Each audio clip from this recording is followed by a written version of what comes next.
Shalom, selamat pagi jemaat Tuhan. Berjumpa kembali dalam doa pagi online. Mengikut Yesus, itulah kesukaan hatiku.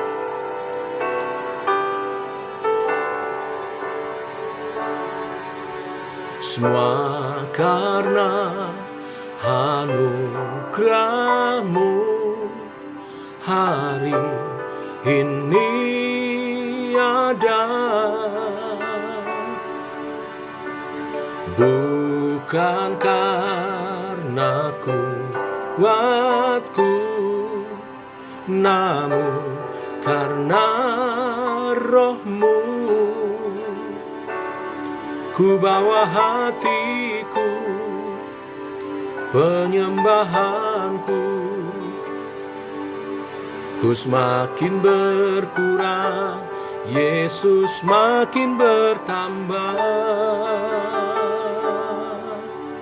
Mengikut Yesus, itulah kesukaan hatiku. Ku lepas semua aku untuk mengenal kehendak-Nya di hidupku. Mengiring Yesus, itulah kekuatan hidupku. Ku yakin anugerah-Nya mampu jadikanku hamba yang berkenan selalu.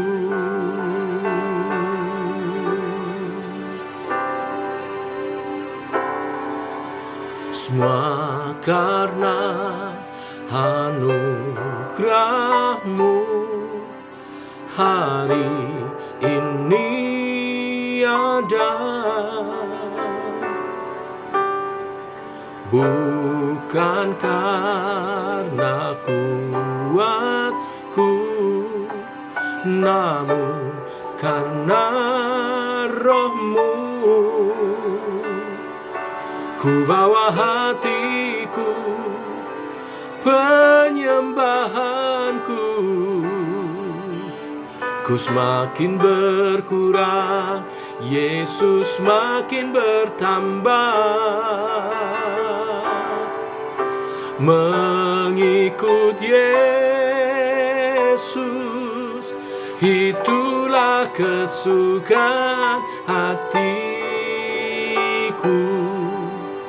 Ku lepas semua aku untuk mengenal kehendak-Nya di hidupku. Mengiring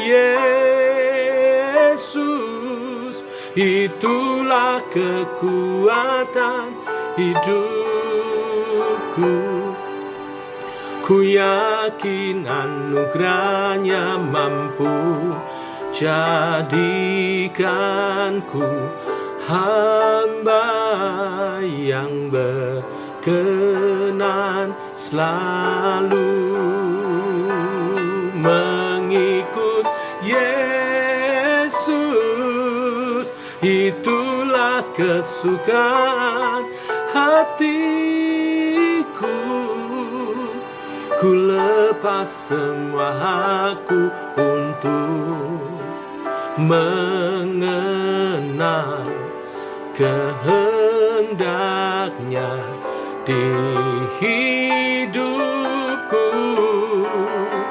Mengiring Yesus, itulah kekuatan hidupku.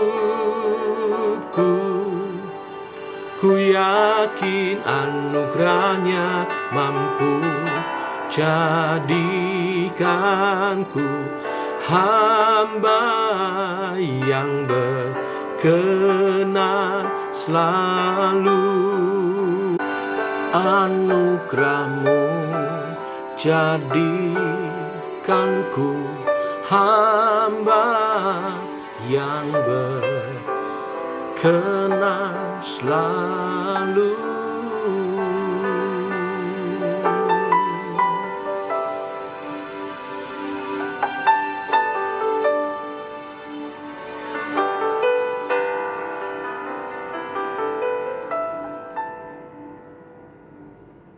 Tiba waktunya untuk kami merenungkan firman-Mu.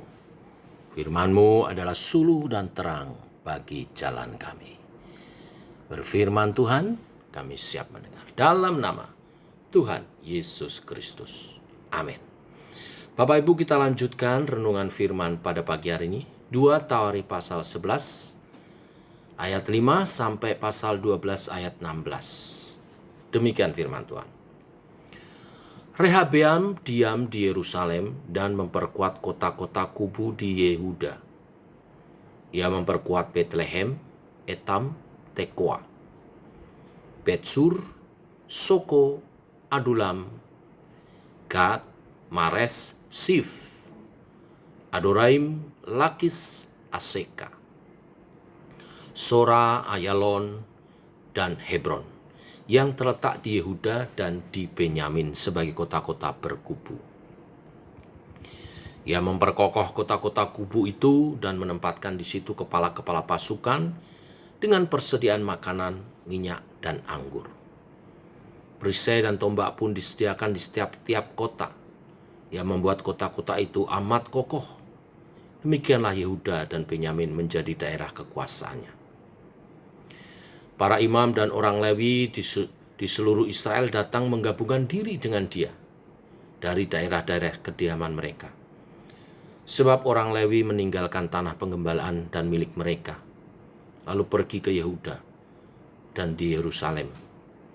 Oleh karena Yerobeam dan anak-anaknya melarang mereka memegang jabatan imam Tuhan, dan mengangkat bagi dirinya imam-imam untuk bukit-bukit pengorbanan, untuk jin-jin, dan untuk anak-anak lembu jantan yang dibuatnya. Dari segenap suku Israel, orang datang ke Yerusalem mengikuti orang-orang Lewi itu, yakni orang-orang yang telah membulatkan hatinya untuk mencari Tuhan, Allah Israel. Dan mereka datang untuk mempersembahkan kurban kepada Tuhan, Allah nenek moyang mereka. Demikianlah mereka memperkokoh kerajaan Yehuda dan memperkuat pemerintahan Rehabeam bin Salomo selama 3 tahun. Karena selama 3 tahun mereka hidup mengikuti jejak Daud dan Salomo. Rehabeam mengambil Mahalat, anak Yerimot bin Daud, dan Abihail binti Elhiab bin Isai menjadi istrinya, yang melahirkan baginya anak-anak lelaki ini, Yeus, Semaria, dan Saham. Sesudah Mahalat, ia mengambil Maaka, anak Absalom, menjadi istrinya, yang melahirkan baginya Abia atau Sisa dan Selomit. Rehabeam mencintai Maaka lebih daripada semua istri dan gundiknya. Ia mengambil 18 istri dan 60 gundik dan memperanakkan 28 anak laki-laki dan 60 anak perempuan. Rehabeam mengangkat Abia, anak Maaka, sebagai pemuka, yakni sebagai pemimpin di antara saudara-saudaranya, karena ia bermaksud menjadikan dia raja. Oleh sebab itu ia mengambil kebijaksanaan untuk menyebarkan semua anaknya yang lain ke seluruh daerah Yehuda dan Benyamin, ke segala kota kubu. Ia memberikan mereka makanan dengan limpahnya dan menyediakan bagi mereka banyak istri. Ayat 1 pasal 12. Rehabeam beserta seluruh Israel meninggalkan hukum Tuhan ketika kerajaannya menjadi kokoh dan kekuasaannya menjadi teguh. Tetapi pada tahun kelima zaman Raja Rehabeam, majulah Sisak, Raja Mesir, menyerang Yerusalem, karena mereka berubah setia terhadap Tuhan. Dengan 1.200 kereta dan 60.000 orang berkuda, sedang rakyat yang mengikutinya dari Mesir, yakni orang Libya, orang Suki, dan orang Ethiopia, tidak terhitung banyaknya. Ia merebut kota-kota benteng yang di Yehuda, bahkan mendekati Yerusalem. Nabi Semaya datang kepada Rehabeam dan pemimpin-pemimpin Yehuda yang berkumpul di Yerusalem, berhubung dengan ancaman Sisak, dan berkata kepada mereka, "Beginilah firman Tuhan, kamu telah meninggalkan aku. Oleh sebab itu, aku pun meninggalkan kamu juga dalam kuasa Sisak." Maka pemimpin-pemimpin Israel dan raja merendahkan diri dan berkata, "Tuhanlah yang benar." Ketika Tuhan melihat bahwa mereka merendahkan diri, datanglah firman Tuhan kepada Semaya bunyinya, "Mereka telah merendahkan diri, oleh sebab itu aku tidak akan memusnahkan mereka. Aku segera akan meluputkan mereka, dan kehangatan murkaku tidak akan dicurahkan atas Yerusalem dengan perantaraan Sisak. Tetapi mereka akan menjadi hamba-hambanya, supaya mereka tahu membedakan antara mengabdi kepadaku dan mengabdi kepada kerajaan-kerajaan duniawi." Maka majulah Sisak, raja Mesir itu, menyerang Yerusalem. Ia merampas barang-barang perbendaharaan rumah Tuhan dan barang-barang perbendaharaan rumah raja. Semuanya dirampasnya. Ia merampas juga perisai-perisai emas yang dibuat Salomo. Sebagai gantinya, Raja Rehabeam membuat perisai-perisai tembaga yang dipercayakannya kepada pemimpin-pemimpin bentara yang menjaga pintu istana raja. Setiap kali raja masuk ke rumah Tuhan, bentara-bentara datang membawa masuk perisai-perisai itu, dan mereka pula yang mengembalikan ke kamar jaga para bentara. Oleh sebab raja merendahkan diri, surutlah murka Tuhan daripadanya, sehingga ia tidak memusnahkannya sama sekali. Lagi pula masih terdapat hal-hal yang baik di Yehuda. Raja Rehabeam menunjukkan dirinya kuat dalam pemerintahannya di Yerusalem.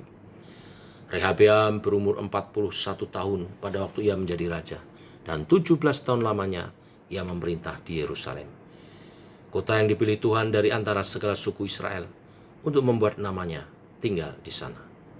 Nama ibunya ialah Naamah, seorang perempuan Amon. Ia berbuat yang jahat karena ia tidak tekun mencari Tuhan. Bukankah riwayat Rehabeam dari awal sampai akhir semuanya tertulis dalam riwayat Semaya, nabi itu, dan Ido, pelihat itu, yang juga memuat daftar silsilah antara Rehabeam dan Yerobeam. Terus-menerus ada perang. Kemudian Rehabeam mendapat perhentian bersama-sama dengan nenek moyangnya dan dikuburkan di kota Daud. Maka Abia anaknya menjadi raja menggantikan dia.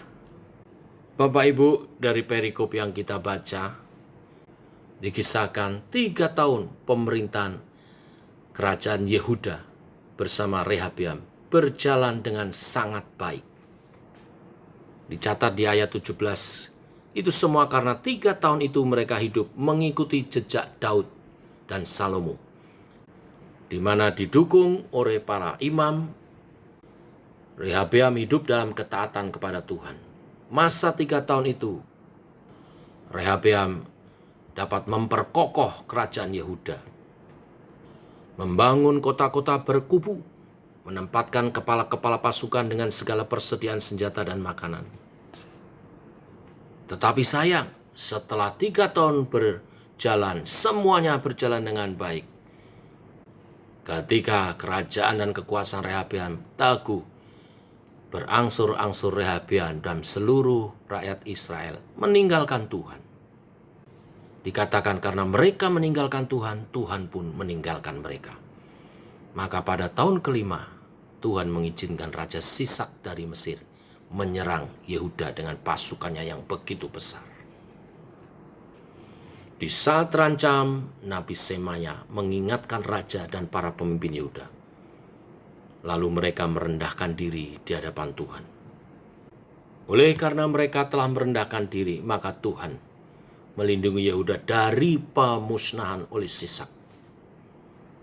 Tetapi sebagai konsekuensi dosa mereka, mereka harus diperbudak oleh Sisak, Raja Mesir. Sisak masuk Yerusalem dan merampas barang-barang berharga di perbendaharaan rumah Tuhan dan juga istana raja. Semua dirampas, termasuk perisai-perisai emas yang dibuat oleh Salomo. Untuk menggantikan itu, Rehabeam membuat perisai-perisai dari tembaga. Sangat menyedihkan. Kisah ini ingin mengingatkan kepada kita sebagai umat Tuhan, supaya bersungguh-sungguh dalam mentaati Tuhan dan bertekun dalam iman percaya kita. Rehabeam tidak sungguh-sungguh mentaati Tuhan. Ketika ada ancaman, ia merendahkan diri dan meminta pertolongan. Setelah kondisi aman terkendali baik, kembali hidup dengan berbuat jahat dan mengabaikan Tuhan. Kondisi yang sama seringkali terjadi di tengah umat Tuhan saat ini, bukan? Kelihatan rajin beribadah, sungguh-sungguh mencari Tuhan karena sebetulnya ada situasi, belum memiliki pekerjaan, atau sedang terhimpit kondisi keuangan, mengalami kebangkrutan, sakit. Tetapi ketika keadaan menjadi baik, kita tidak lagi berdoa, kita melalaikan ibadah-ibadah kita. Bapak Ibu jemaat Tuhan, hidup rohani bukanlah musiman, tetapi proses dan progres yang selalu terjadi dalam kehidupan kita sebagai umat Tuhan. Mari ikuti prosesnya dan biar progresnya kita terus naik. Pelihara kondisi rohani kita, pupuk dengan kerajinan, agar anugerah penyertaannya makin dinyatakan. Biarlah mengikut Tuhan menjadi kesukaan kita dan mengiringnya seumur hidup menjadi kekuatan kita. Tuhan memberkati. Mari kita berdoa. Kami bersyukur, Bapa, untuk kasih setiamu yang selalu memberi kesempatan untuk kami bertobat dan memperbaiki diri. Biarlah kami belajar menghargai sungguh-sungguh kesempatan yang selalu Tuhan beri. Dan tidak mencobai Tuhan dengan tidak setia. Pengalaman hidup Raja Rehabeam, pengganti Salomo, menjadi cambuk bagi kami. Untuk kami hidup sungguh-sungguh, supaya kehidupan kami tidak terpecah belah seperti kerajaan Israel. Karena tidak setia kepada Tuhan. Karena hidup dengan nilai-nilai duniawi. Biarlah kami belajar untuk memusatkan hidup kami kepada Tuhan. Mengandalkan Engkau seumur hidup kami. Mengikut-Mu dan mengiring-Mu sepanjang umur hidup kami. Allah Roh Kudus berkarya dalam kami. Teguhkan iman kami untuk menjadi umat-Mu, hamba-hamba-Mu yang setia. Demikian doa kami mengiringi sepanjang hari ini perjalanan hidup kami bersama dengan Tuhan. Dalam nama Tuhan Yesus Kristus. Amin. Demikian saudara, doa pagi kita. Selamat pagi, selamat berjalan bersama dengan Tuhan. Shalom, tetap setia.